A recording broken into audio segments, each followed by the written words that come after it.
Kalau udah jadi pemimpin, anak, istri, ponakan, semua keluarga ikut masuk dalam lingkaran kekuasaan. Manusia itu bisa disembah karena manusia itu juga bisa menjadi Allah. Allah itu bukan perancang kejahatan. Tidak ada petunjuk dalam Alkitab bahwa ia melanggar kebebasan, dan setiap pribadi tidak punya kewajiban untuk berbicara atau menyampaikan segala sesuatu yang mereka tahu hanya karena mereka ditanya.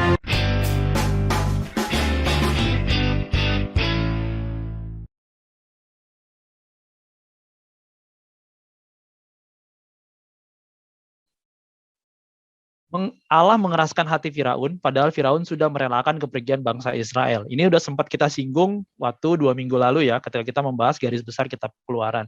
Jadi Allah kenapa harus mengeraskan hati Firaun? Padahal pada akhirnya Firaun sudah mau merelakan kepergian bangsa Israel. Tapi sebegitunya Allah harus melakukan 10 kali perbuatan-perbuatan yang sepertinya dalam tanda kutip menyiksa Firaun dan bangsanya gitu ya.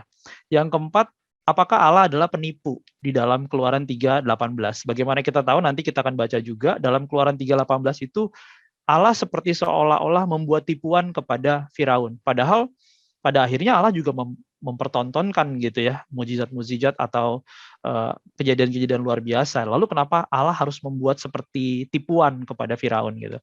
Yang kelima, mengapa orang Israel merampas orang Mesir, lalu kemudian Allah berikutnya memberikan hukum jangan mengingini milik orang lain gitu. Jadi padahal Israel sudah diberikan keluar, tapi kenapa harus hartanya orang Mesir itu harus dirampasi gitu? Padahal kita tahu sebelumnya Mesir sudah disiksa dengan 10 tulah yang luar biasa gitu ya. Jadi kondisi Mesir ini sudah dalam kondisi yang sebenarnya sudah hancur. Tapi kenapa harus dirampasi juga gitu? Apakah sebegitu kejamnya Allah memberikan perintah itu? Nanti kita akan pelajari. Terus yang keenam, apakah kitab Keluaran mengajarkan hukum balas dendam? Karena nanti kita akan temukan di dalam kitab Keluaran ini tentang gigi ganti gigi, mata ganti mata, dan beberapa hukum yang kita anggap tuh sepertinya keras sekali gitu. Apakah benar seperti itu? Sehingga itu melegalkan kita untuk melakukan pembalasan. 7, apakah hukum ekonomi yang diterapkan oleh bank saat ini itu sebenarnya salah menurut kitab Keluaran? Sebagaimana kita tahu nanti dalam kitab Keluaran dikatakan janganlah engkau mengambil bunga ataupun meminjamkan uang dengan mengharapkan bunga. Itu ada dalam kitab Keluaran ini. Dan itu sangat dilarang. Itu dianggap kekejian di mata Allah. Tapi apa yang terjadi sekarang? Kita justru naruh uang di bank dengan konsep bunga. Nah, apakah konsep bank ini sebenarnya salah menurut kitab Keluaran? Nanti kita akan pelajari. Yang ke-8, benarkan 2 hukum Tuhan itu dituliskan sendiri oleh jari-jari Allah? Ya. Jadi benarkah itu memang dituliskan oleh jari-jari Allah? Lalu kalau benar, seperti apa jari Allah itu bentuknya? Dan apakah Musa benar-benar bisa melihat jari Allah itu menulis gitu? Yang ke-9, apakah Allah benar-benar dapat dilihat? Karena nanti dalam kitab Keluaran ada sedikit, bukan sedikit, tapi ada ayat yang menyatakan bahwa engkau akan melihat bagian belakangku katanya. Jadi kepada Musa dikatakan, engkau akan melihat bagian belakangku. Belakangku itu maksudnya belakangnya Tuhan. Jadi apakah benar Allah itu memang dapat dilihat?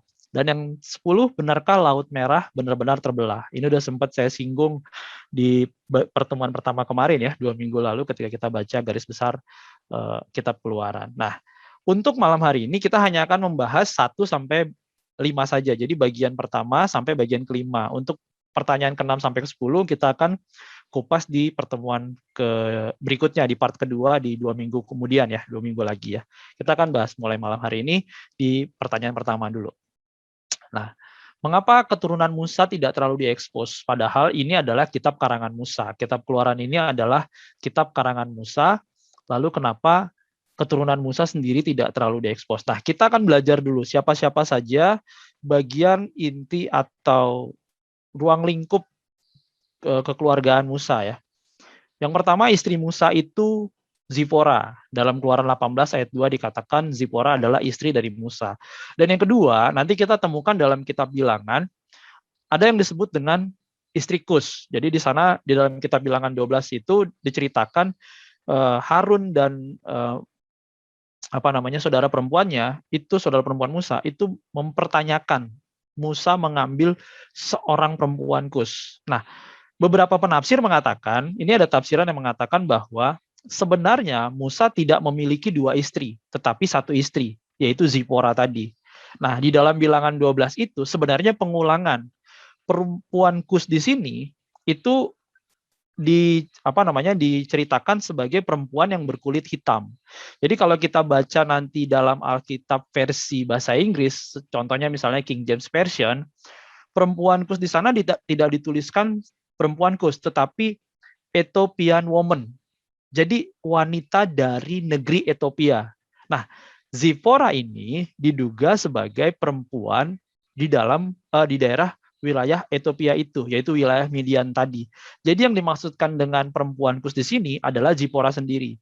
Sehingga pendapat yang mengatakan bahwa Musa memiliki 2 istri itu banyak yang membantahnya, karena memang perempuan Kus yang dimaksud adalah perempuan yang berkulit hitam, yaitu perempuan yang dari Ethiopia. Kalau dalam terjemahan bahasa Inggris dikatakan memang perempuan dari Ethiopia.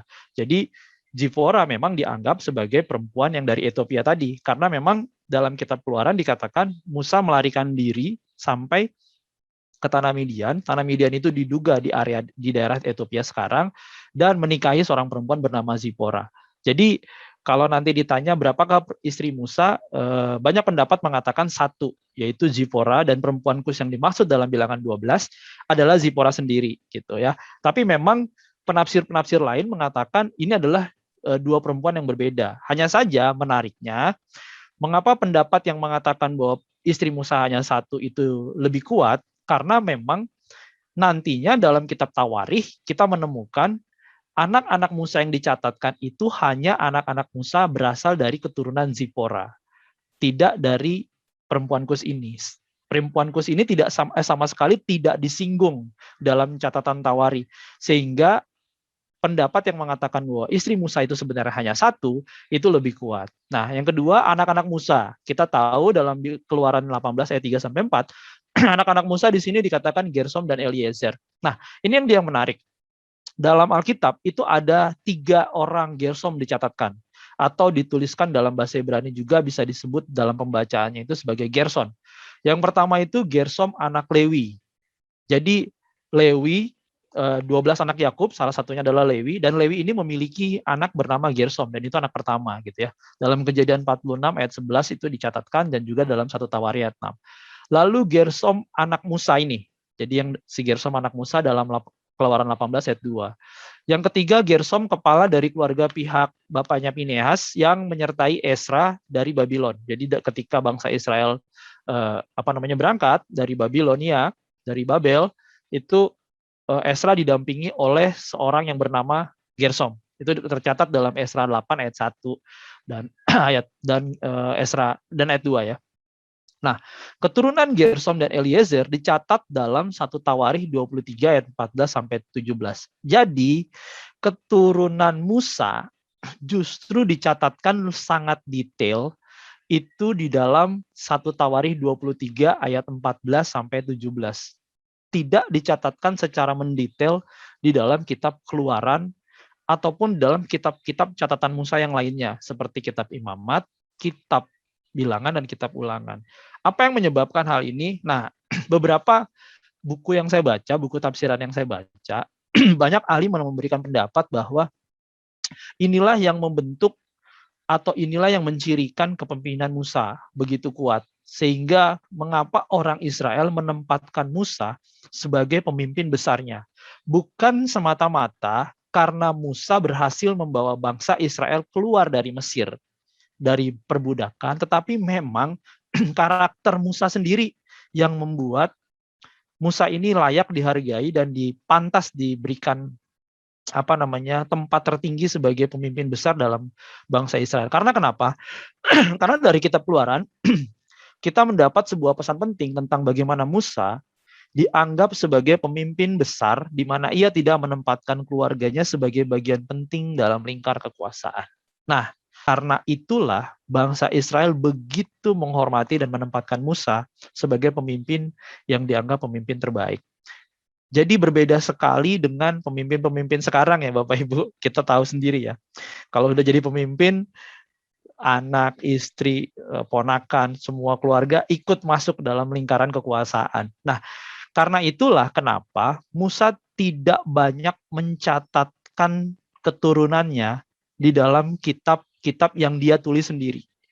Tetapi pada masa berikutnya, penulis-penulis berikutnya menuliskan di dalam satu Tawarikh tentang silsilah keturunan dari Musa ini.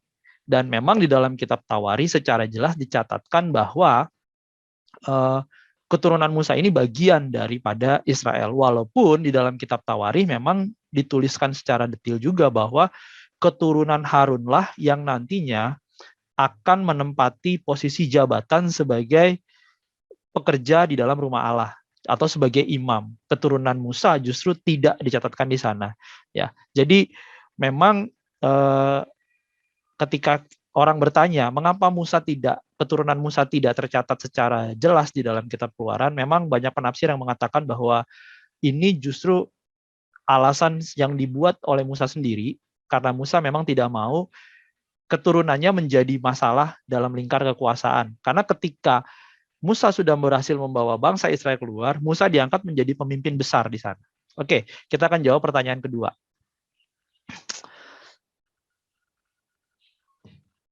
Ini pertanyaan keduanya ya. Nah, kita akan jawab nih ya.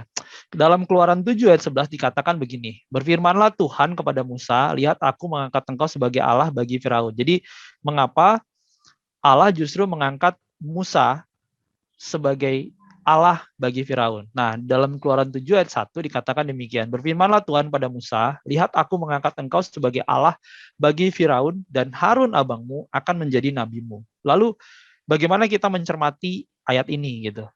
Apa yang dimaksud dengan mengangkat engkau sebagai Allah? Apakah Tuhan mengubah Musa menjadi Allah atau seperti apa? Nah, dalam bahasa aslinya dikatakan demikian. Jadi ini bahasa aslinya Bapak Ibu, bahasa Ibraninya, dan saya buatkan translate interlinearnya. Jadi V ini bisa dibaca W. Kalau dalam bahasa Ibrani, huruf waw itu bisa dibaca sebagai V. Jadi bisa dibaca sebagai Vayomer atau Wayomer. Nah, kalau penerjemah-penerjemah sendiri lebih banyak membaca sebagai W gitu ya. Jadi kalau dibaca kalau dibaca ini demikian nih. Kalau dari urutannya dari kanan ke kiri membacanya Wayomer Yehova El Moseh Re'eh Netatika. Nah, ini ya, di bagian ini nih Netatika, ini huruf Kaf, jadi Netatika. Elohim Le Farao We Harun. Jadi ini We Harun. Akika, ini bukan akika bahasa ini ya, bahasa gaul ya. Yihyeh Neviaeka. Nah, ini dia. Jadi kata aku menjadikan engkau di sini dicatatkan dalam bagian ini Netatika, ini hurufnya yang saya gerakkan kursornya ini, Bapak Ibu bisa melihat. Neta ini huruf A, ini huruf E, Netatika. Nah, kata netatika sendiri, kata aku sudah menjadikan engkau, itu punya arti, gitu. Jadi punya arti bukan berarti Allah mengubah wujud Musa, tetapi justru mempunyai arti sebagai menempatkan Musa sebagai wakil. Jadi tidak diartikan sebagai misalnya kita mengambil tepung terigu lalu kita adon, kita rubah menjadi bapau gitu. Jadi bukan seperti itu. Jadi kata netatika di sini mempunyai arti sebagai menunjuk menjadi wakil. Nah, cuman memang penempatan penerjemahan bahasa Indonesia untuk kata menjadikan ini memang dicari bahasa yang lebih mendekati. Makanya dipakai di sini kata mengangkat engkau sebagai Allah. Lanjut. Keluaran 7 ayat 1 di atas bermakna bahwa Musa akan mendatangi Firaun atas nama, jadi mewakili. Jadi sebenarnya penerjemahan yang paling tepat itu, aku akan menunjuk engkau sebagai wakil. Itu yang paling tepat gitu ya. Itu dan Harun sebagai nabi atau sebagai pembawa pesan dan juru bicara. Nah, ungkapan aku mengangkat engkau sebagai Allah bagi Firaun berindikasi Allah menjadi jaminan bagi Musa bahwa ia atau Musa di sini akan mempunyai fungsi yang bersifat ilahi. Jadi fungsi Musa diberikan karunia-karunia ilahi. Oleh sebab itulah bahasa yang paling tepat adalah mewakili sebenarnya. Jadi bukan menjadikan Musa sebagai Allah. Hasilnya nanti adalah Allah benar-benar akan memimpin orang Israel keluar dari Mesir. Jadi Allah sendiri yang akan memimpin orang Israel keluar dari Mesir, bukan Musa, karena Musa hanya sebagai wakil. Dan hal ini penting dilakukan supaya orang Israel mengetahui bahwa aku adalah Tuhan, seperti yang kita sudah bahas kemarin tentang arti nama Yahweh, YHWH, aku adalah aku. Jadi kata mengangkat atau menjadikan Musa sebagai Allah itu bukan berarti mengubah wujud Musa menjadi Allah bagi Firaun, tetapi membuat Musa mewakili Allah di hadapan Firaun. Jadi itu lebih tepat seperti itu ya. Jadi tidak ada indikasi yang mengatakan bahwa pada saat berhadapan dengan Firaun, Musa berubah menjadi Allah. Memang ada yang mengambil ayat ini sebagai legalitas yang mengatakan bahwa manusia adalah Allah yang bisa disembah.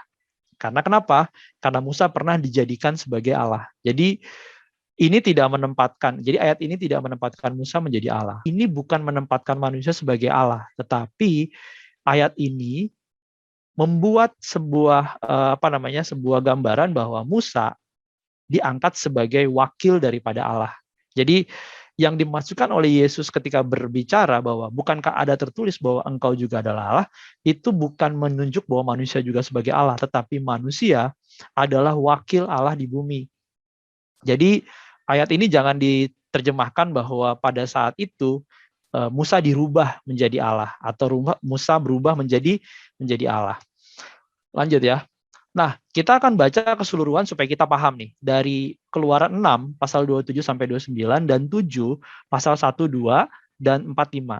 Pada waktu Tuhan berfirman pada Musa di tanah Mesir, Tuhan berfirman kepadanya, "Akulah Tuhan, katakanlah kepada Firaun, raja Mesir, segala yang kufirmankan kepadamu." Tetapi Musa berkata, nah di sini perbantahan Musa di hadapan Tuhan.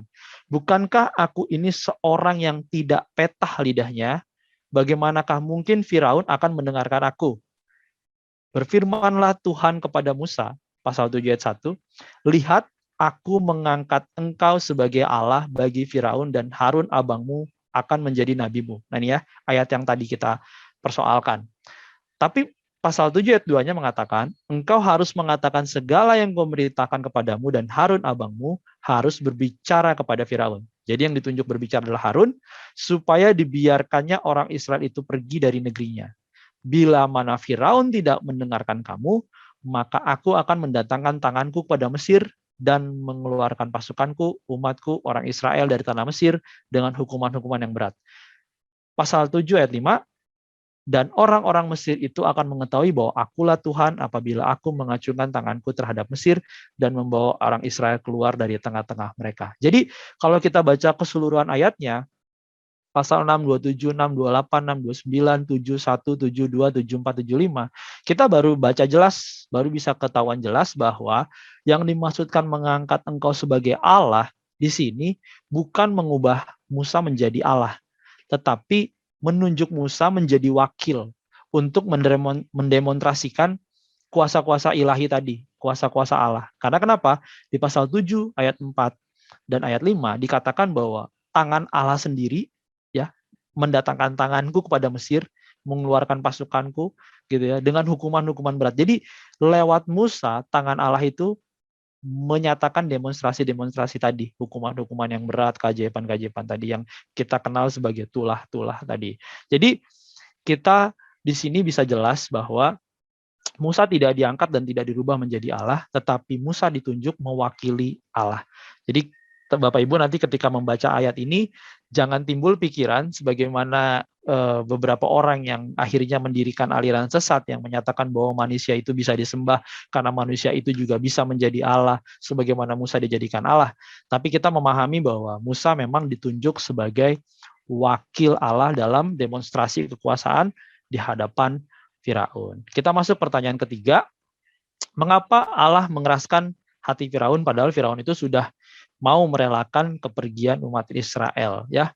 Keluaran 7 ayat 34 dikatakan demikian. "Tetapi aku akan mengeraskan hati Firaun dan aku akan memperbanyak tanda-tanda dan mujizat-mujizat yang kubuat di tanah Mesir. Bila mana Firaun tidak mendengarkan kamu, maka aku akan menentangkan tanganku kepada Mesir dan mengeluarkan pasukanku, umatku, orang Israel dari tanah Mesir dengan hukuman-hukuman yang berat. Tadi sudah kita sempat baca juga ayat 4-nya.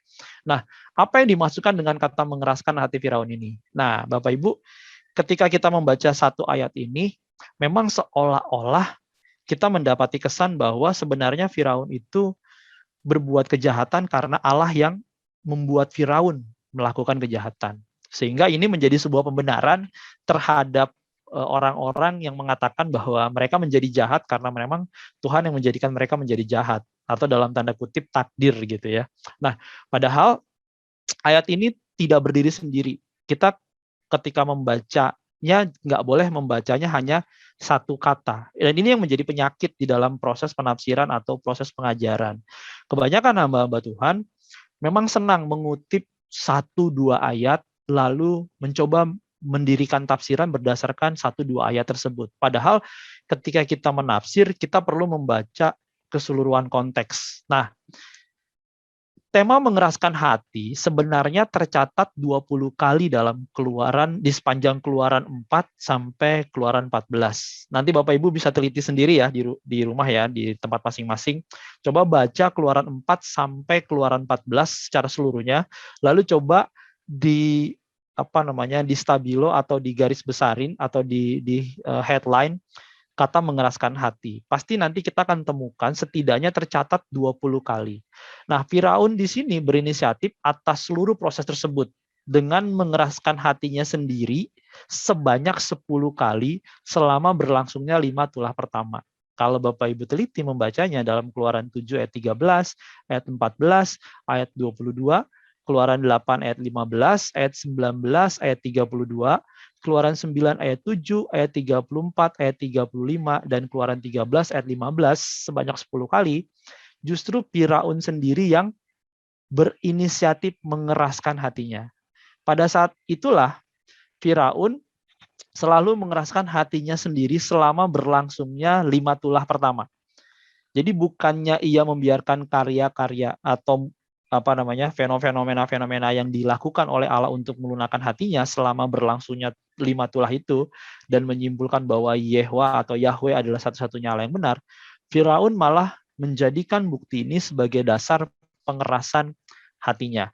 Coba ya kita akan kutip satu ayat saja, yaitu di pasal 7 ayat 13. Saya bacakan di sini buat Bapak Ibu ya. Saya tidak catatkan di dalam slide, tapi saya langsung baca dari Alkitab saya. Pasal 7 ayat 13, tetapi hati Firaun berkeras sehingga tidak mau mendengarkan mereka keduanya seperti yang telah difirmankan Tuhan. Jadi bukan Allah yang lebih dulu mengeraskan hati Firaun. Ya. Jadi Bapak Ibu bisa paham di sini nih. Atau ayat di 14-nya ya. Berfirmanlah Tuhan kepada Musa, Firaun berkeras hati, ia menolak membiarkan bangsa itu pergi. Jadi Firaun yang berkeras hati. Jadi bukannya Allah lebih dulu yang tiba-tiba ujuk-ujuk langsung mengeraskan hati Firaun. Justru setelah berkali-kali demonstrasi kekuasaan Allah dinyatakan, Firaun tetap memilih untuk berkeras hati. Jadi kalau ada yang mengatakan bahwa toh Firaun saja tetap berbuat jahat karena Allah sendiri yang mengeraskan hatinya, itu salah.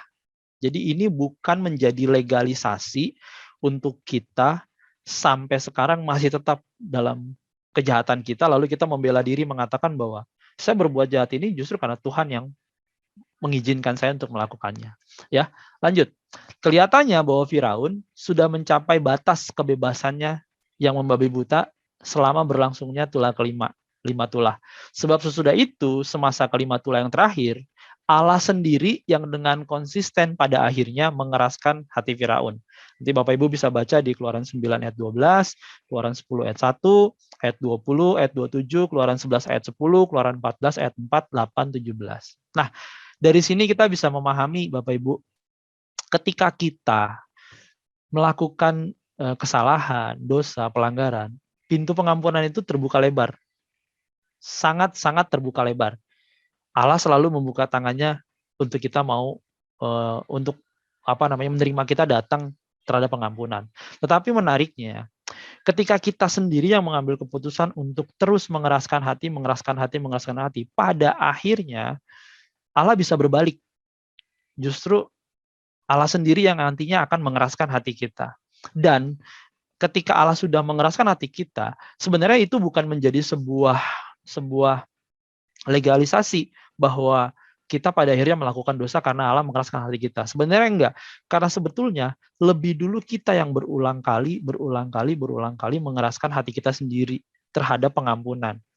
Karena kenapa Bapak Ibu? Karena pada akhirnya Alkitab mengatakan bahwa neraka itu ada isinya. Karena itulah saya sering bilang sama teman-teman, coba perhatikan apa yang diajarkan Yesus kepada murid-murid. Yesus mengatakan kepada murid-murid seperti ini, ketika kamu masuk ke dalam sebuah kota dan engkau memberitakan Injil, kebenaran firman Tuhan, mempertobatkan orang gitu ya, dan engkau ditolak di sana, keluarlah dari kota itu, kebaskanlah debu. Nah, saya jadi paham bahwa sebenarnya neraka memang harus ada isinya. Kalau neraka tidak ada isinya, maka Alkitab saya itu bohong. Tetapi ketika saya sudah menyampaikan kebenaran firman Tuhan kepada orang dan orang itu tidak mau bertobat, itu bukan lagi urusan saya. Karena kenapa? Karena nantinya Allah sendiri yang akan bergerak, entah Allah itu akan menyelamatkan dia dengan terus mengirimkan orang untuk melunakkan hatinya, atau pada akhirnya Allah justru yang akan mengeraskan hati orang itu. Jadi ketika saya datang menyampaikan kebenaran, bisa jadi memang Allah sendiri yang mengeraskan hati orang itu, karena mungkin sebelum saya sudah banyak orang yang berusaha untuk mengatakan kebenaran kepada orang itu, dan orang itu terus mengeraskan hatinya. Jadi Bapak Ibu, di sini kita bisa lihat ya, bahwa pada dasarnya kita tuh diberi kebebasan sejak awal.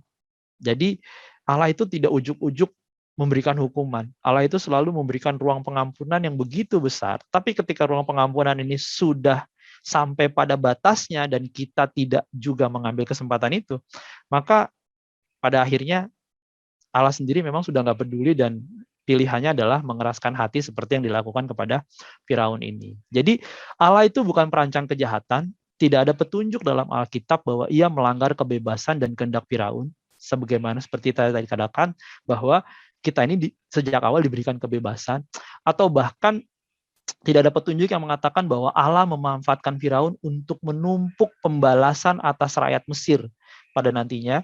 Allah tidak menentang kerjasama dari kerajaan-kerajaan kafir, atau Allah tuh maksudnya tidak pernah menentang kerjasama terhadap orang berdosa. Ketika orang berdosa mau bekerja sama dengan Allah, dengan jalan orang berdosa itu mau bertobat, Allah tidak pernah menentangnya. Pintu pengampunan itu selalu terbuka.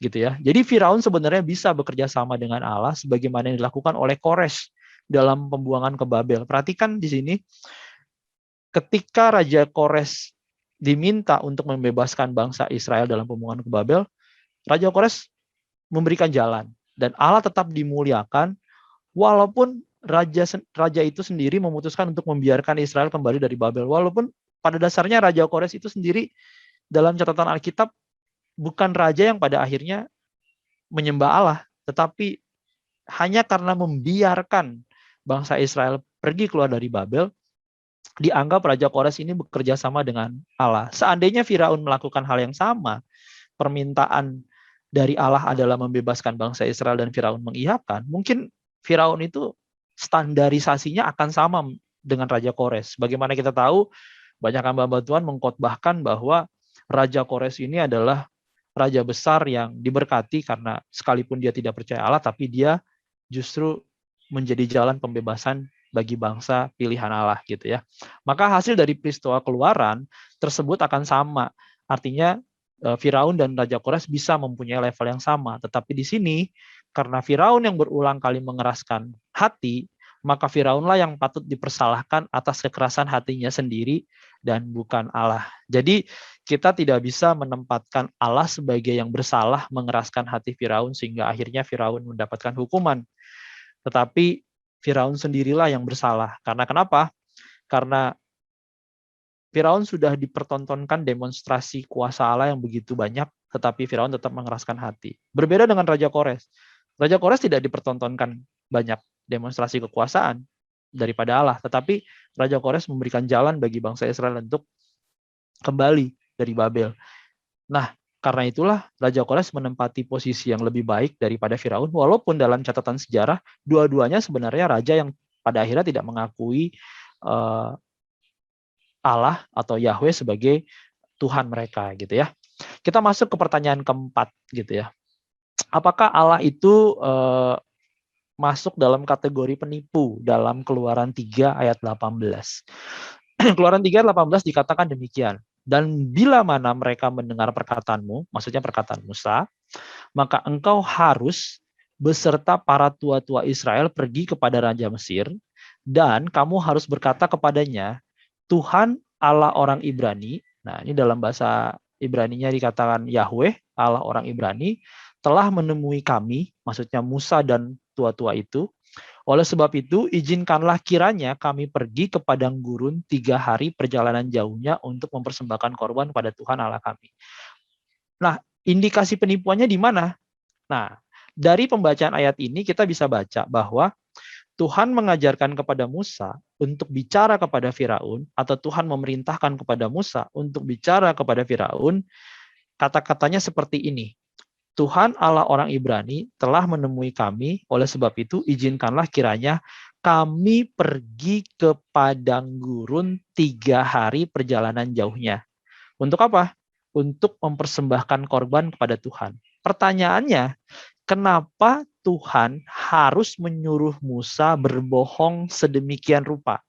Karena dikatakan di sini, izinkanlah kiranya kami pergi ke padang gurun 3 hari perjalanan jauhnya untuk mempersembahkan korban. Artinya, Musa meminta izin kepada Firaun agar bangsa Israel boleh keluar 3 hari ke padang gurun persembahkan korban dan nanti balik lagi. Berarti bukan untuk pergi sebagai bangsa yang bebas. Kenapa harus Tuhan meminta izin bangsa Israel ini pergi 3 hari mempersembahkan korban?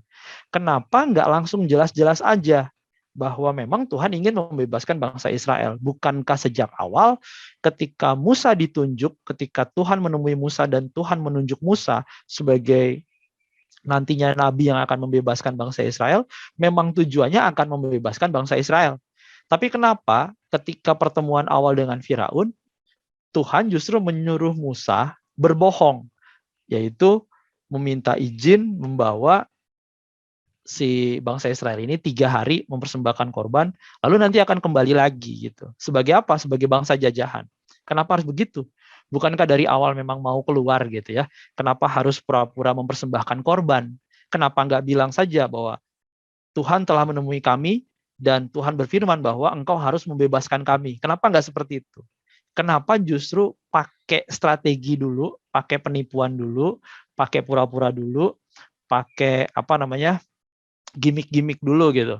Kenapa nggak langsung bilang bahwa tolong bebaskan bangsa ini karena Tuhan suruh kami harus bebas gitu. Kenapa harus pura-pura persembahkan korban? Kira-kira kita akan dapat jawabannya. Dalam Mazmur 18 ayat 26 dikatakan demikian Bapak Ibu. Saya langsung loncat dulu ya, ngambil satu ayat di luar dari kitab catatan Musa. Mazmur 18 ayat 26 berkata begini, terhadap orang yang suci, engkau, yaitu Tuhan, berlaku suci. Tapi menarik nih, tetapi terhadap orang yang bengkok, engkau, yaitu Tuhan, berlaku belat-belit. Nah, ketika saya membaca Keluaran 3 ayat 18 ini, saya menemukan rujukan ayat, kenapa Tuhan harus mempermainkan Firaun dulu. Kenapa Tuhan tidak langsung menyampaikan keinginannya bahwa dia ingin membebaskan bangsa Israel lewat Musa gitu ya. Kenapa harus seperti seolah-olah dalam tanda kutip Tuhan tuh seperti menipu gitu ya. Dikatakan demikian dalam Mazmur tadi 18 ayat 26, terhadap orang yang suci engkau berlaku suci, tetapi terhadap orang yang bengkok engkau berlaku belat-belit. Jadi Allah memperingatkan Musa bahwa Raja Mesir tersebut pasti akan menolak permintaan itu. Permintaan apa? Permintaan untuk mempersembahkan korban tadi selama 3 hari di padang gurun. Jadi Allah sudah tahu apa yang sebenarnya terjadi maupun apa yang terjadi. Karena itu Allah seperti membuat sebuah permainan, sebuah game gitu ya, untuk mengetahui bahwa Firaun adalah raja yang kejam, raja yang keras hati, raja yang tidak akan mudah untuk membebaskan bangsa Israel keluar dari perbudakan. Karena itulah Musa diminta untuk mengajukan permintaan sederhana dulu. Kalau langsung mengajukan permintaan yang besar, pasti akan terjadi tindakan kejam, gitu ya, tindakan kejam. Karena bisa saja pada saat itu juga langsung tentara-tentara diperintahkan untuk menangkap Musa, untuk membunuh Musa, atau memperlakukan bangsa Israel lebih kejam lagi. Justru Allah melakukan strategi, yaitu dengan meminta permintaan yang sangat sederhana, yaitu mempersembahkan korban ke padang gurun dan nanti akan balik lagi, gitu ya. Tetapi menariknya permintaan ini secara nyata memang langsung ditolak oleh Firaun, dan karena penolakan inilah yang menjadi jalan Musa untuk bisa mempertontonkan kuasa ilahi yang sudah diberikan Allah kepadanya. Jadi kini kita boleh mempertajam definisi kita tentang berbohong dengan arti penipuan yang disengaja terhadap seseorang yang punya hak tahu kebenaran dari kita, dan dalam keadaan tertentu orang tersebut memiliki hak untuk mengetahuinya. Intinya adalah bahwa berbohong itu lebih daripada sekedar penipuan yang disengaja. Jadi kita sekarang jadi paham nih Bapak Ibu. Musa diminta berbohong itu bukan dalam arti sengaja berbohong, tetapi yang dilakukan Musa karena memang Firaun bukan orang yang pantas tahu kebenaran tentang Allah. Karena itulah kenapa Musa harus memilih untuk melakukan kebohongan. Sehingga seolah-olah Allah sendiri yang menuntun Musa untuk berbohong. Jadi di sini kita jadi paham bahwa Allah tidak melakukan kebohongan, tetapi Allah bersiasat melalui Musa untuk memperlihatkan kepada bangsa Israel tentang siapa Firaun dan kenapa Firaun harus dihadapi dengan demonstrasi kekuasaan. Gitu. Karena kenapa? Untuk permintaan yang sederhana saja, yaitu hak keagamaan bangsa Israel, Firaun tidak akan mengizinkan. Karena itulah, dengan begitu, bangsa Israel jadi paham bahwa untuk menghadapi Firaun, memang harus tangan Tuhan sendiri yang turun. Sehingga lewat pernyataan Allah yang seolah-olah membohongi Firaun itu, menipu Firaun itu, bangsa Israel menjadi paham bahwa Firaun bukanlah sosok yang gampang untuk dihadapi. Karena itu Bapak Ibu, penipuan semacam itu bisa jadi memang kejahatan moral secara moral. Namun tidak bisa dikatakan demikian sampai bisa dipastikan apakah pribadi itu punya hak mengetahui seluruh ataupun sebagian dari kebenaran yang ada. Itu sebabnya memang semua pribadi punya hak bicara tentang kebenaran. Namun setiap pribadi tidak punya kewajiban untuk berbicara atau menyampaikan segala sesuatu yang mereka tahu hanya karena mereka ditanya. Terutama tak kala ada yang kehilangan hak mereka untuk mengetahui kebenaran tersebut karena meremehkan kebenaran yang sudah mereka miliki. Apa maksudnya? Jadi maksudnya begini Bapak Ibu. Bicara tentang kebenaran dan kebohongan, ketika kita menyampaikan sesuatu, bukan berarti ketika kita ditanya dan tidak mengatakan, itu kita berbohong. Kan seringkali ya, terutama nih ketika Bapak Ibu mendidik anak-anak. Ini juga saya terapkan gitu ya. Biasanya ketika kita bertanya kepada anak, dan anak itu tidak mau menjawab, kita beranggapan bahwa anak itu berbohong.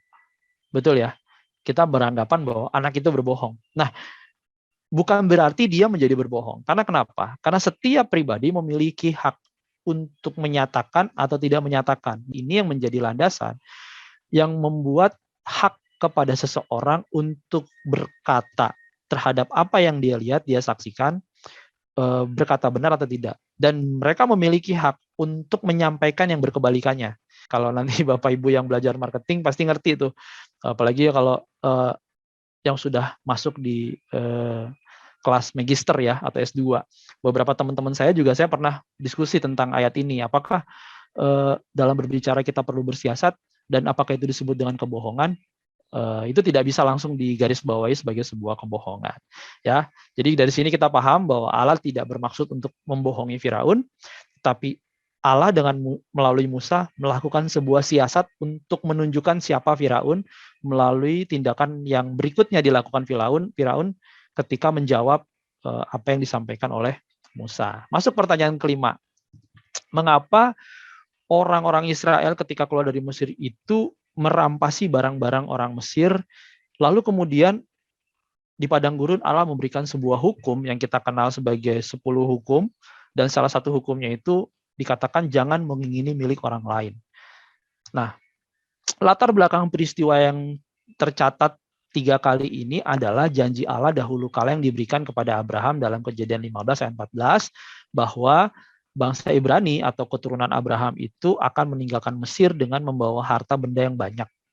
Allah mengulangi janji ini kepada Musa, Israel tidak akan pergi dengan tangan hampa. Jadi kalau Bapak Ibu baca dalam Keluaran 3 ayat 20 dan 21 dikatakan demikian, tetapi aku akan mengacukan tanganku dan memukul Mesir dengan segala perbuatan yang ajaib yang akan kulakukan di tengah-tengahnya. Sesudah itu ia akan membiarkan kamu pergi.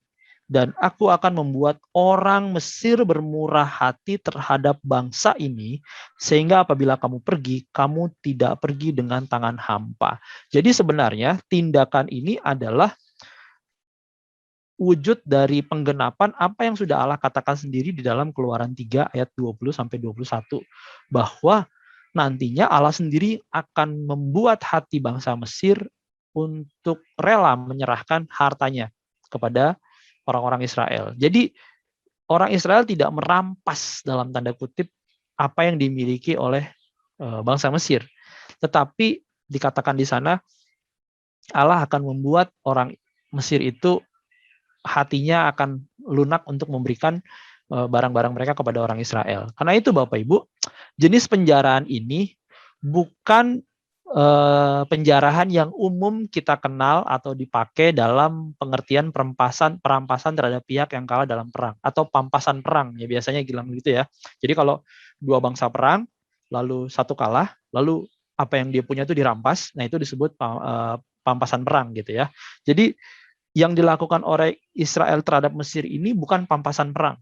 Jadi bukan seperti orang yang akhirnya menang perang terus mengambil harta benda dari yang kalah. Nah, jadi jikalau ada yang menambahkan bahwa bangsa Mesir dengan sukarela menyerahkan perhiasan dan barang-barang dari perak emas milik mereka, masalah moral yang nampak ini terselesaikan. Jadi pasal 3 ayat 20-21 itu sudah memberikan gambaran kepada kita bahwa bangsa Israel tidak merampas apa yang dimiliki oleh bangsa Mesir. Karena kenapa? Karena memang ini bukan perampasan terhadap yang kalah perang.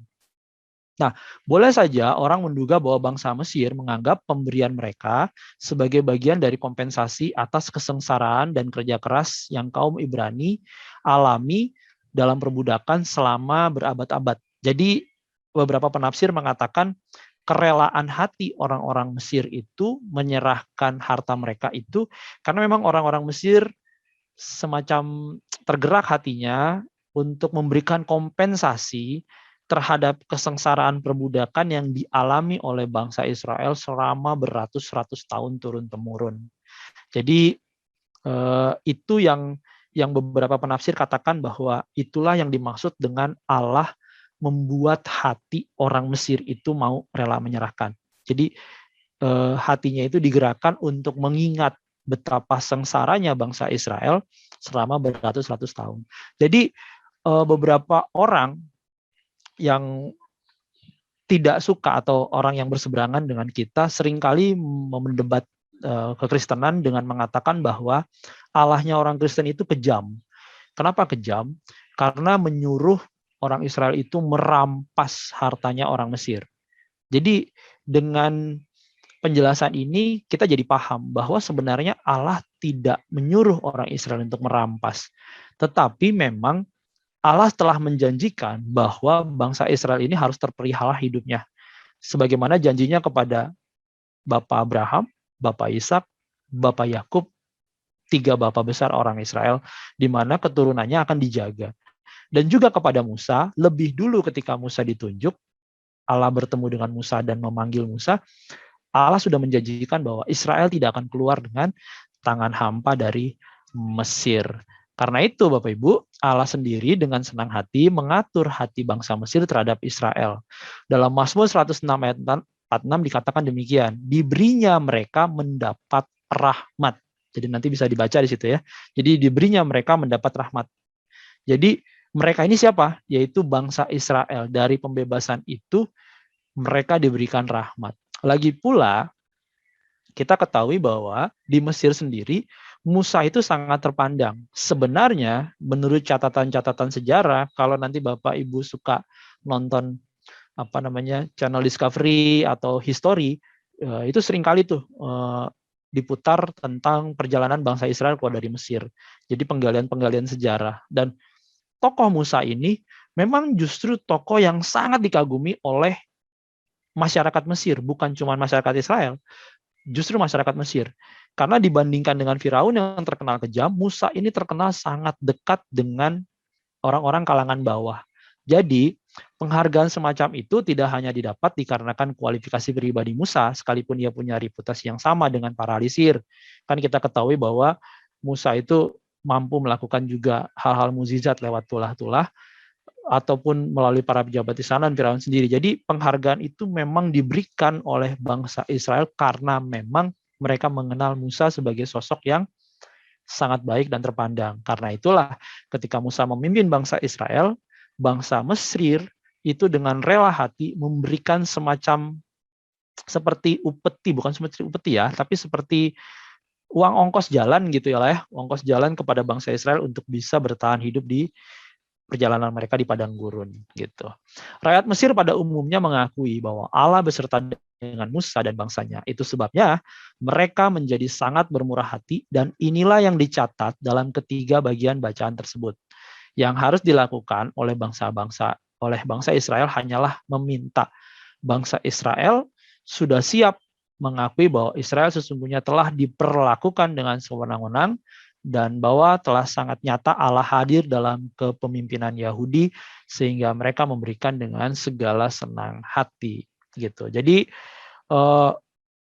kalau ada yang mengatakan bahwa Allah itu begitu jahat memerintahkan Israel untuk merampas bangsa Mesir sehingga itulah yang menjadi jalan sehingga sekarang itu Israel bisa merampas Palestina, bukan seperti itu.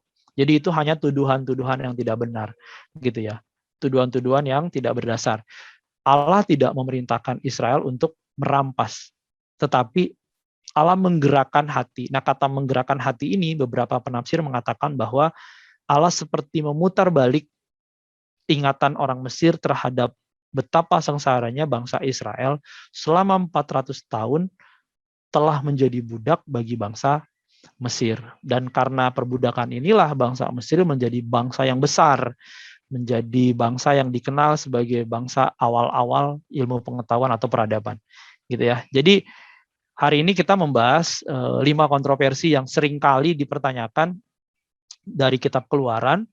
Untuk pertemuan berikutnya kita akan membahas kontroversi ke-6 sampai ke-10 dan sekarang kita buka ruang pertanyaan untuk Bapak Ibu semua. Saya serahkan kembali ke moderatornya. Oke, wah seru banget nih ya pembahasannya. Jadi benar-benar banyak yang sebenarnya kalau ini kayak kelihatannya sekilas mata kayak wah kok Tuhan ngajarin berbohong gitu ya. Wah Nah, kok iya. Tuhan ngajarin merampas gitu. Tapi sebenarnya yang aku amati juga uniknya adalah seringkali itu jawabannya juga sebenarnya terjawab di dalam Alkitab gitu, tapi di Yap, bagian Alkitab yang lain gitu. Kan misalnya tadi betul. dari kitab Mazmur, terus ada juga dari yang di awal juga ada yang kalau kita teliti yang tadi Gerson ada di Ezra lah, ada di Tawarik juga gitu-gitu ya. Menarik banget, menarik banget. Nah, oke. Kita buka ruang pertanyaan nih buat Bapak Ibu teman-teman yang hadir malam ini. Ada yang mau bertanya nggak? Kalau mau bertanya boleh langsung buka mic-nya atau mau lewat chat juga boleh. Mungkin sambil nunggu, aku ada satu yang tertarik nih Kak Ato nih. Tadi kan di pertanyaan yang nomor 3 itu membahas mengenai kenapa Tuhan tuh dibilang mengeraskan hati Firaun gitu ya. Aku jadi teringat bahwa pada saat baca kitab pada saat baca surat Paulus untuk jemaat di Roma itu, Roma 8 ayat 30 itu juga ada bicara mengenai predestinasi gitu kan. Yep. Ada yang apa sih? Aku tadi sempat buka. Nah, dibilangnya dan mereka yang ditentukannya dari semula, mereka itu juga dipanggilnya gitu. Ini kan juga kayaknya ada paham-paham yang berbeda gitu kan ya di antara orang-orang Kristen. Apakah manusia itu punya kehendak bebas atau sebenarnya Tuhan itu sudah menciptakan dari awal tuh predestinasi istilahnya gitu kan untuk orang-orang. Kayak contohnya Firaun itu apakah memang dari awal Firaun itu sudah ditetapkan untuk menjadi tokoh yang tidak kenal Tuhan dan dia jahat, tapi keberadaannya dia dan kejahatannya dia itu sebenarnya menjadi apa ya? Bikin supaya memang apa yang Tuhan kehendaki bagi bangsa Israel itu terjadi gitu kan kisahnya. Kalau nggak ada dia dengan mengeraskan hati tersebut, ceritanya kan jadi nggak seperti itu gitu kan yang kita tahu sekarang. Iya. Gitu. Nah itu gimana ya kayak mengenai pandangan itu gitu? Nah itu dia.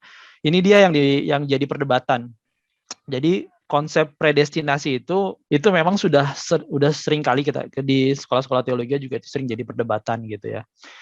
Itulah yang disebut dengan orang percaya bahwa seseorang itu sudah ditentukan sejak semulanya untuk masuk surga atau masuk neraka, seperti itu ya. Padahal sebenarnya kalau kita pahami tidak demikian. Karena kenapa? Kalau kita teliti juga mempelajari nanti penjelasan Calvin tentang predestinasi itu juga tidak mutlak-mutlak banget bahwa sejak lahir manusia sudah ditentukan untuk menjadi masuk surga atau tidak masuk surga gitu. Tidak.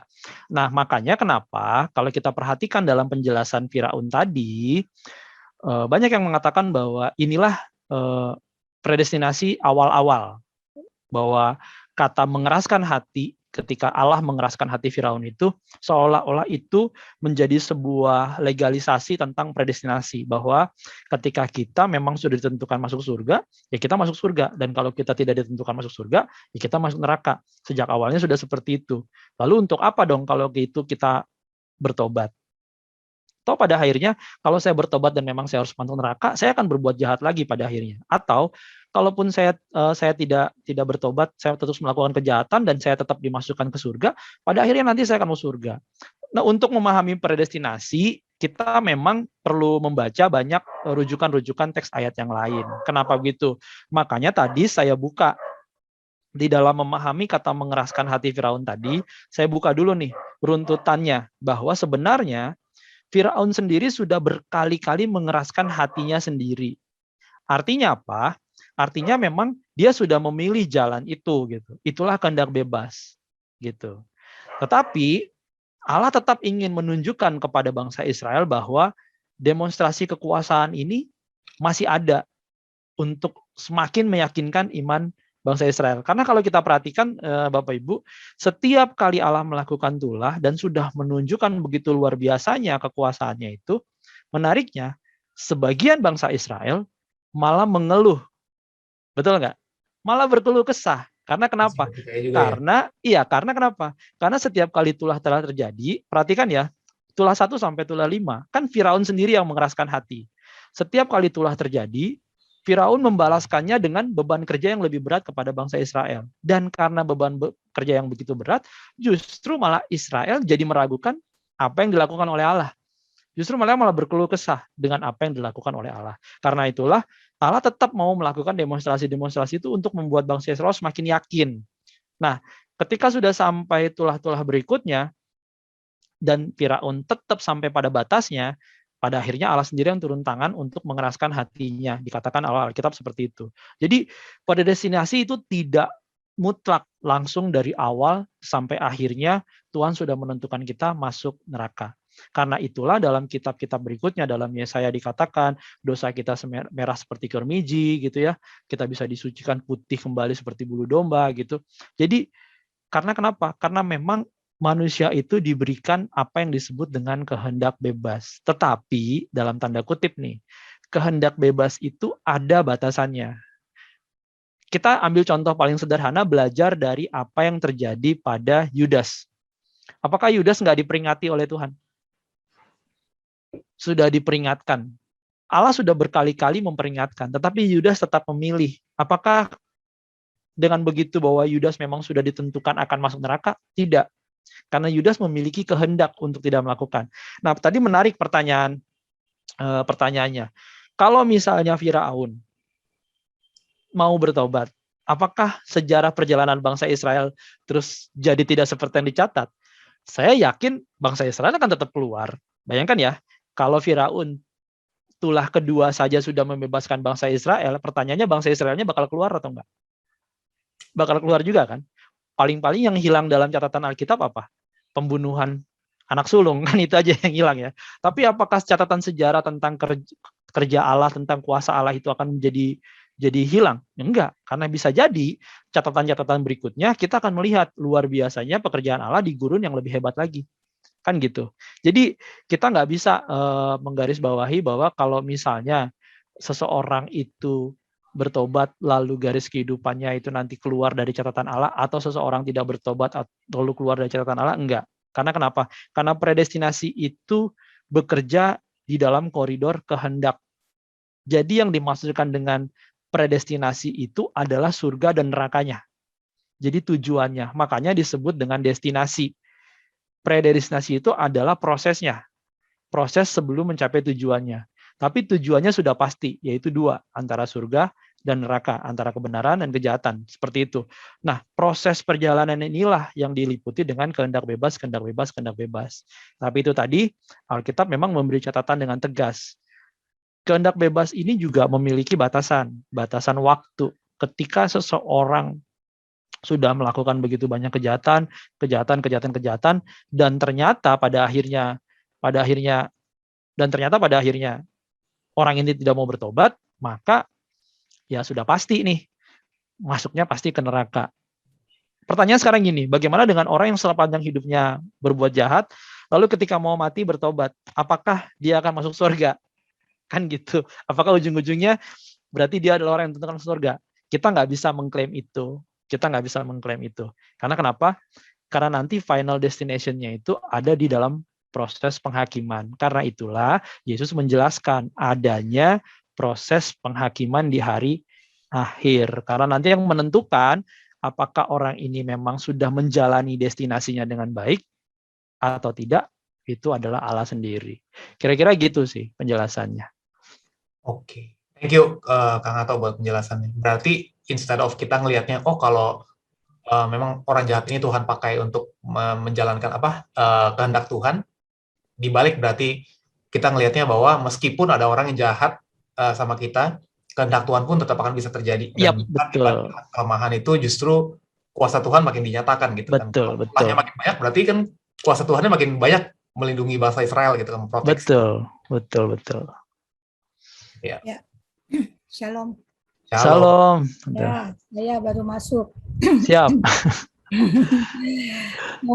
Ini saya yang mau tanya yang kedua ya, bahwa Musa adalah wakil daripada Allah ya. Tadi sudah dikatakan, jadi bukan Musa adalah Allah, tapi Musa adalah wakil daripada Allah. Siap. Yang saya mau tanyakan di sini, dari tadi kan dikatakan, memang saya baca Keluaran itu, Tuhan selalu mengeraskan hati Firaun.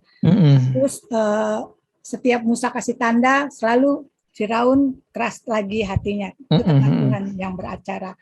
Nah, dan di sini saya mau tanyakan, kenapa hanya Firaun yang Tuhan kasih keraskan? Padahal kalau saya lihat dari bacaan ini, itu bangsa Israel juga keras hati, kepala batu, ya, dengan menggerutu, dia tetap menggerutu. Tuhan sudah buka jalan, sudah nyebrang Sungai Tebrau, tetap aja mereka tetap menggerutu gitu. Nah, kenapa Tuhan Musa sudah sebagai Musa sudah sebagai wakil Allah, tapi mereka tidak pedulikan kepada Musa, gitu. Itu yang saya mau tanyakan, kenapa bangsa Israel itu tidak ditegur juga gitu lah. Itu aja sih pengen tahunya. Nah, ini menarik nih Tante. Jadi kalau dibilang bangsa Israel tidak ditegur, salah juga. Karena kenapa? Karena sebenarnya angkatan bangsa Israel yang pertama kali keluar dari Mesir itu, satu pun nggak ada yang masuk ke dalam tanah perjanjian. Betul nggak? Dan itulah hukumannya. Itulah tadi, makanya tadi saya bilang, itulah konsep predestinasi yang benar. Bahwa intinya adalah di destinasinya, di tujuannya, sampai pada tujuannya. Ketika orang menjalani prosesnya ini, mereka diberikan kehendak bebas. Bangsa Israel itu diberikan kehendak bebas. Kalau dibilang kenapa bangsa Israel tidak dikeraskan hatinya oleh Tuhan, memang tidak mungkin bangsa Israel dikeraskan hatinya oleh Tuhan. Karena kenapa? Karena Musa dipanggil untuk membebaskan bangsa Israel itu. Dan orang yang tidak ingin bangsa Israel bebas karena tidak ingin kehilangan budak, itu kan adalah Firaunnya. Karena itulah Firaun yang harus mengeraskan hati. Dan setelah Firaun berkali-kali mengeraskan hati, pada akhirnya Tuhan sendiri juga akhirnya ikut mengeraskan hati Firaun gitu ya. Nah, bangsa Israel sendiri yang tegar tengkuk tadi, yang bebal tadi, yang tidak mau taat tadi, yang sudah melihat begitu banyak mukjizat tapi tetap saja ngeyel, pada akhirnya kan dikatakan tidak satu pun dari antara mereka yang berhasil masuk ke tanah Kanaan, tanah perjanjian. Mereka semua mati di padang gurun. Itulah bukti dari ketidakpercayaan mereka terhadap kuasa-kuasa Allah. Pada akhirnya generasi berikutnya, yang generasi melihat sejak kecil mereka melihat bagaimana Allah memelihara mereka, pada akhirnya mereka yang diizinkan masuk. Gitu. Itu pun setelah kita baca nanti sepanjang keseluruhan Alkitab, bangsa Israel itu dibagi dua, sama seperti kita, manusianya dibagi dua, yaitu bangsa yang orang-orang yang tetap memegang teguh kepercayaan kepada Allah, dan juga orang-orang yang tidak memegang teguh kepercayaan pada Allah. Mereka yang memegang teguh kepercayaan pada Allah dicatatkan oleh Alkitab, banyak tokoh-tokohnya yang menjadi nabi, hakim-hakim, orang-orang besar, menjadi bangsa yang selamat gitu ya. Tapi mereka-mereka yang tidak memegang teguh kepercayaan pada Allah, ya pada akhirnya menjadi budak, orang buangan, bangsa Israel yang akhirnya dijajah. Jadi seperti itu. Jadi pada akhirnya memang kita melihat di sini lewat perjalanan bangsa Israel keluar dari Mesir ini, pada dasarnya titik sentralnya bukan kepada Musa. Titik sentralnya bukan kepada Israel. Titik sentralnya itu kepada Allah mengingat janji ya kepada Abraham, Ishak, dan Yakub. Jadi intinya titik perjalanan panjang kitab Keluaran ini, garis besarnya hanya satu, yaitu Allah mengingat janjinya kepada Abraham, Ishak, dan Yakub. Terhadap apa? Terhadap keturunannya. Kan kita tahu bangsa Israel sudah dijajah atau diperbudak selama 400 tahun, lalu Allah mengingat janjinya itu gitu, bahwa dia sudah berjanji akan memelihara keturunan daripada Abraham, Ishak, dan Yakub dan menjadikannya bangsa yang besar. Karena itulah Allah menunjuk Musa untuk apa? Untuk menggenapi janjinya tadi. Gitu, terhadap apa yang sudah dijanjikan kepada Abraham, Ishak, dan Yakub gitu. Kira-kira gitu, Tante. Terima kasih. Mantap. Gimana nih? Masih ada lagi nggak pertanyaan dari teman-teman? Tapi kalau saya baca juga memang dari zaman di Mesir, keluar di Mesir, padang gurun, sampai di Yerusalem, bangsa Israel selalu gitu ya. Nah itu, karena saya bilang, Ya. dikasih ngeyel, dikasih hukuman, Ya tidak semua. Ada bagian. Karena kenapa? Karena catatan Alkitab juga mengatakan kan dari antara mereka itu tetap Tuhan angkat orang-orang yang masih tetap percaya. Contohnya kan nabi-nabi gitu ya, hakim-hakim gitu. Jadi sebenarnya sama saja seperti kita sekarang gitu. Di antara kita orang-orang yang ber-KTP Kristen, ya ada orang-orang yang memang memegang teguh keyakinannya kepada Allah, imannya kepada Allah, dia di tengah-tengah pergumulan masalah. Tapi ada juga kan yang KTP-nya Kristen, tapi ya tetap melakukan hal-hal yang di luar dari apa yang Allah inginkan. Sebenarnya sama aja, jadi nggak ada yang beda gitu. Itulah sebabnya kenapa kita pengkhotbah mengatakan di kolong langit ini nggak ada yang baru. Nggak ada yang baru, sama aja. Jadi kita ini bisa jadi Israel yang taat atau Israel yang tegar tengkuk gitu. Jadi kita sama aja gitu. Kita ini bisa juga jadi Israel yang tegar tengkuk atau Israel yang taat. Israel yang meragukan apa kuasanya Allah atau Israel yang percaya sekalipun Allah tidak mendemonstrasikan kuasanya, kita tetap percaya. Bisa jadi gitu. Justru relevan banget ya kayak. Even sampai sekarang kita tuh masih relevan banget sama kejadiannya bangsa Israel juga. Bangsa Israel ini. Jadi sebenarnya ini sama aja dalam kehidupan kita. Bangsa Israel ini, perbudakan itu sebenarnya kalau kita mau tarik dalam sisi rohani, ya itulah belenggu dosa yang kita masih ngungkung diri kita gitu. Terlepas dari apapun itu. Kalau minggu lalu Karomi udah sempat bikin rekaman tentang 7 dosa mematikan itu, 7 deadly sin itu, ya dosa pertama itu tentang kesombongan, tentang kemarahan, tentang iri hati. Nah kadang-kadang kita juga nggak sadar bahwa itulah kungkungan dosa, itulah belenggu yang masih ngikat diri kita gitu. Dan ketika kita keluar dari belenggu itu, kita bisa keluar dari belenggu itu, kita tetap diperhadapkan pada dua pilihan, yaitu tetap percaya dan terus berjalan, atau di tengah perjalanan itu sesekali kita tegar tengkuk. dan terus mendebat Tuhan. Pertanyaannya, apakah Tuhan marah ketika didebat? Enggak. Saya yakin Tuhan tidak marah ketika Tuhan harus didebat. Tapi konsekuensinya jelas. Jadi saya selalu bilang gini, Tuhan itu bukan pemarah, Tuhan itu tegas. Karena konsekuensinya sudah jelas. Kalau kamu A, maka kamu dapatnya ini, kalau kamu B, dapatnya ini. Lalu ketika kita memilih A, ya memang konsekuensinya diberikan. Lalu ketika kita memilih B, ya konsekuensinya diberikan. Sesederhana itu ngikut Tuhan gitu. Bukan karena Tuhan yang menghukum ya, cuma memang Bukan. kalau kita berbuat dosa memang udah ada konsekuensinya. Nah itulah makanya seringkali kenapa banyak orang-orang yang melakukan dosa begitu besar, tapi sebegitu mudahnya dipulihkan oleh Tuhan. Tetapi kenapa kadang hidup kita ngerasa kita nggak dosa-dosa amat gitu ya. Bahkan kita nggak sadar kita dosa, tapi kayaknya kok hidup kita susah banget dipulihkan. Karena sebenarnya masalahnya ada di situ gitu. Masalahnya ada di situ. Sebenarnya karena kita yang ngerasa kita nggak berdosa. Padahal mungkin kita banyak melakukan kesalahan dan kita pertanyakan kesalahan kita itu kepada Tuhan, bukan kepada diri kita. Gitu. Makanya saya tuh menarik sekali tuh, saya pernah bicara sama Pastor Romi, ngobrol-ngobrol gitu sampai berjam-jam kita diskusi. Saya bilang begini, sebenarnya untuk menghina Tuhan itu nggak perlu kita bakar Alkitab. Gitu. Kita nggak perlu bakar Alkitab terus kita dibilang menghina Tuhan. Orang yang bakar Alkitab itu nggak menghina Tuhan. Kita nggak perlu ngata-ngatain Tuhan gitu. Orang-orang yang ngata-ngatain Tuhan itu nggak menghina Tuhan. Tapi sebenarnya kita menghina Tuhan itu cukup dengan tindakan sederhana. Cukup dengan khawatir besok kita mau makan apa aja, itu udah menghina Tuhan. Karena itu sudah menandakan bahwa kita nggak percaya Tuhan penuh dengan kuasa.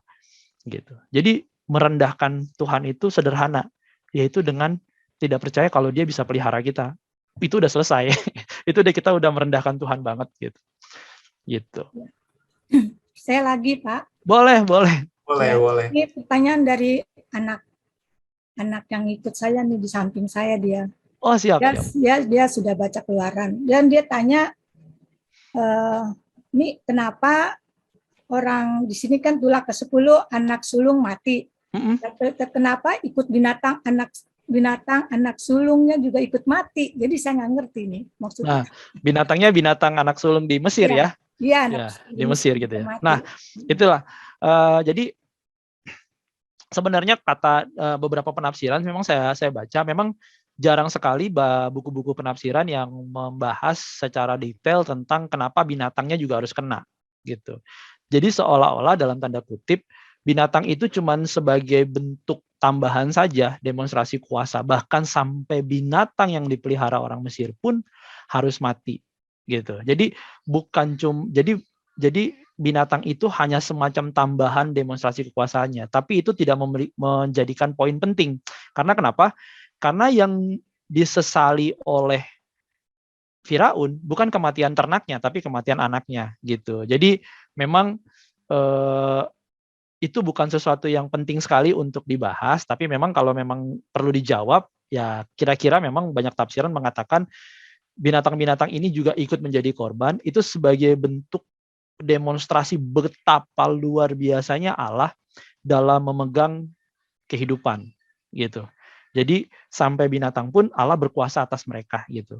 Makanya kenapa ikut binatang itu jadi korban. Padahal sebenarnya kalau kita baca dengan jelas dalam tulah-tulah sebelumnya binatang-binatang ini semua sudah jadi korban.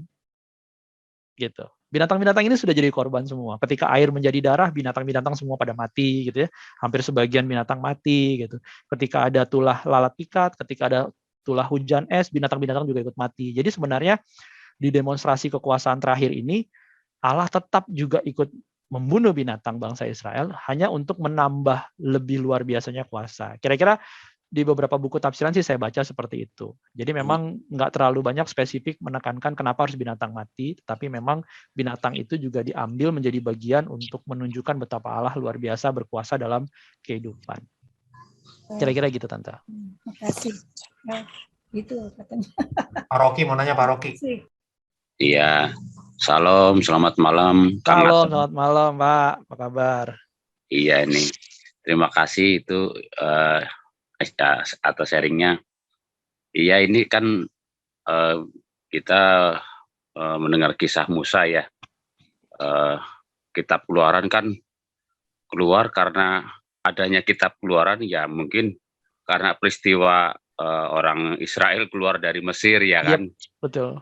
maka keluar kitab Keluaran itu gitu. Cuma ada beberapa orang juga meragukan kebenaran cerita keluarnya orang Israel dari di Mesir itu, tentang kejadian-kejadian ini gitu.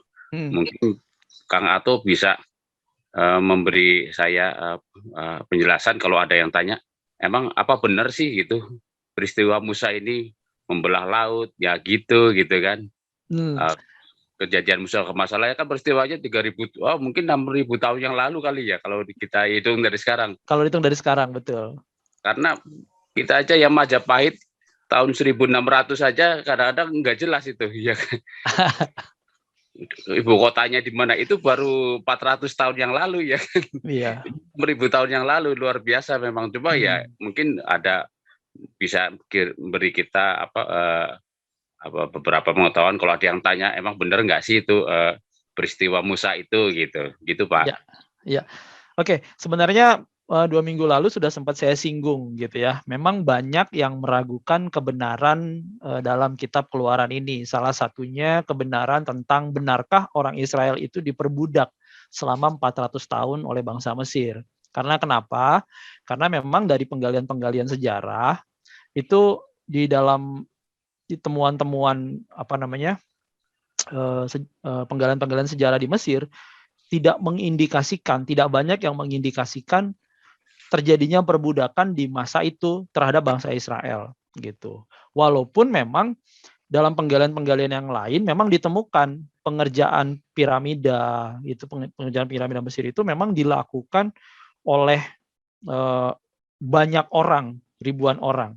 Dan pada masa itu jumlah penduduk Mesir tidak sebanyak itu untuk bisa membangun banyaknya piramida. Nah, gitu. Jadi memang ada kontroversi di sini. Itu tadi makanya menariknya. Nah, tetapi berdasarkan beberapa penelitian arkeologi gitu dan juga tradisi turun-temurun cerita yang dicatatkan oleh bangsa Israel, memang mereka meyakini dan mengiyakan bahwa bangsa mereka, leluhur mereka ini memang pernah diperbudak di Mesir. Itu salah satu catatannya dulu gitu ya. Jadi kalau ditanya apakah benar untuk bangsa Israel diperbudaknya gitu. Walaupun banyak yang mengatakan, tapi kok tidak ada catatannya kalau kita masuk ke dalam piramida Mesir, kenapa di dalam catatan-catatan Mesir tidak ada? Yang adanya itu di catatan-catatan Israel atau di catatan-catatan padang gurun yang ditemukan. Tapi kenapa dalam catatan-catatan sejarah kerajaan Mesir tidak? Gitu. Beberapa orang mengatakan memang mereka tidak mau mencatatkan itu karena dianggap itu sebagai sebuah kekalahan. Itu salah satu alasan. Tetapi itu masalah tidak dicatat dalam catatan Mesir, tapi dicatat dalam catatan Israel, itu bukan itu yang jadi masalah polemik. Terus yang kedua, kemarin sudah sempat saya singgung mengenai apakah benar laut Teberau terbelah. Nah, nanti itu kita akan bahas lebih detailnya di part kedua. Nah, jadi kalau pertanyaannya ke saya itu adalah, apakah kejadian dalam kitab Keluaran itu benar terjadi? Iya, benar terjadi, bahwa benar bangsa Israel keluar dari Mesir, itu sudah banyak catatan-catatan sejarah yang mencatatkan itu, walaupun dalam catatan bangsa Mesir sendiri hal itu dibantah. Tetapi bangsa-bangsa lain mencatat hal itu ada, benar, gitu. Jadi hanya bangsa Mesir saja yang membantah, tapi bangsa-bangsa lain mencatatnya benar gitu, termasuk bangsa Israel, bahkan bangsa Arab sendiri. Kalau kita baca dalam Al-Quran sendiri, Al-Quran meyakini dan mengimani bahwa Musa ditunjuk oleh Allah untuk memimpin Bani Israel keluar dari Mesir. Gitu ya. Jadi catatan itu benar. Tapi tentang kejadian-kejadian mujizatnya, apakah itu benar? Nah, itulah yang kita pelajarin pada hari ini, kontroversi-kontroversi itu yang kita coba untuk jelaskan. Kira-kira gitu sih, Pak. Mantap. Ada mau dikomentarin, Pak Rocky? Ada pertanyaan tambahan? Enggak, cukup itu Pak. Itu. Ya, terima kasih Kang. Siap. Cukup ya. Berarti 2 minggu lagi Pak Rocky masih datang lagi untuk dengar sisanya tadi. Oleh pertanyaannya Pak Rocky udah ini nih, sesuai dengan apa yang mau dibahas di 2 minggu lagi ya. Termasuk minggu lalu Pak Rocky nyinggung masalah mayat Musa diperebutkan. Itu tidak saya bahas di kitab Keluaran, karena itu nanti kita bahasnya di kitab bilangan ya, di kitab bilangan dan ulangan. Ya, bilangan. Iya, di kitab bilangan. Nanti kita bahasnya itu di kitab bilangan. Karena kalau udah kita bahas di kitab keluaran, memang rujukannya nggak ada di kitab keluaran, karena ayat yang merujuk itu memang di kitab bilangan. Jadi kalau kita bahasnya di kitab keluaran malah jadi keluar dari konteks nantinya. Sulit untuk menjelaskannya nanti dari kitab keluaran. Gitu. Catatan Alkitab kita itu luar biasa. Kenapa saya bilang luar biasa? Itu tadi saya bilang, ditulis oleh manusia dalam rentang kurun tahun yang begitu panjang, dituliskan oleh banyak orang, tapi pesannya bisa nyambung satu garis. Bisa sistematis banget ya. Sistematis ditulis oleh banyak orang dengan kurun waktu yang cukup lama, tapi bisa benar-benar sistematis. Nah, itu dia luar biasanya Alkitab. Oke. Ya. Siap. Ada lagi pertanyaan? Semoga menjawab.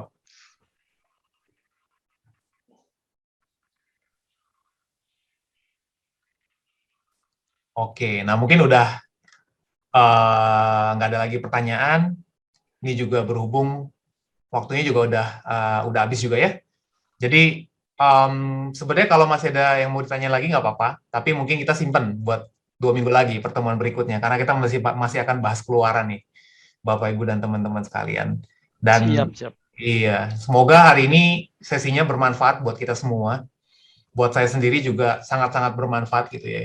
Jadi belajar banyak, tadi juga dari pertanyaan-pertanyaan yang disampaikan, tadi dijelasin sama Kato juga mengenai ada predestinasi, terus mengenai tulah-tulah itu. Jadi semakin mengerti lah ya, dan semakin mengertinya untuk menumbuhkan iman saya sih, bukan untuk kayak membantah orang nanti, lu nggak ngerti Alkitab, lu cupu gitu kan, tapi lebih kepada untuk saya bisa lebih semakin bersandar dan berharap pada Tuhan gitu. Nah, oke, mungkin kita akan tutup aja acaranya untuk malam ini. Bapak Ibu semua teman-teman, sorry mungkin aku stop recordingnya dulu ya, karena kita sudah selesai.